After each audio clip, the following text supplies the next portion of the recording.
Aaron Rodgers says the Packers have the talent to play on Super Sunday. I am Jim Basquill. Of course, the Packers had a crushing loss at the hands of the Seahawks, and some say they should have been in the Super Bowl this past Super Sunday. Let's bring in Rob Demovsky, who has this story on ESPN.com. He covers the Green Bay Packers. And Rob, considering how the season ended a season ago, what's the vibe around this team nowadays?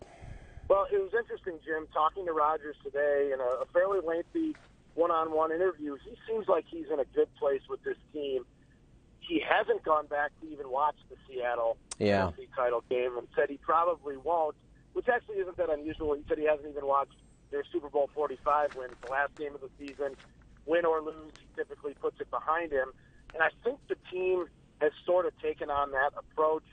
I mean, really the only time the Seattle loss comes up is when someone like us or some fans ask him about it. Yeah. I think this team knows, though, that they're talented enough, and they were within just a couple of minutes of a Super Bowl to get back there again, and that's really their mindset going forward. Rob, the thought process with regards to the Green Bay Packers is they're always going to be a contender in the NFC and always going to be a contender to get to the Super Bowl as long as Aaron Rodgers is under center. But this team is a little different these days because they've fortified in the last two drafts their defense, specifically that defensive backfield. Do they feel a little bit better about themselves as an entire group nowadays because the defense is kind of right there with the offense?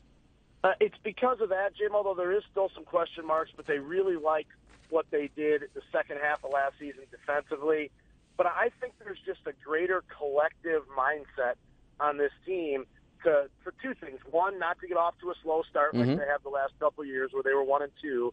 And then the second thing is to not let those opportunities that they have, like they had last year, slip away. I think going forward, that's going to be the mantra of this football team. Start fast and finish strong. But, Rob, if they do get off to a 1-2 start, you know what everybody has to do, right?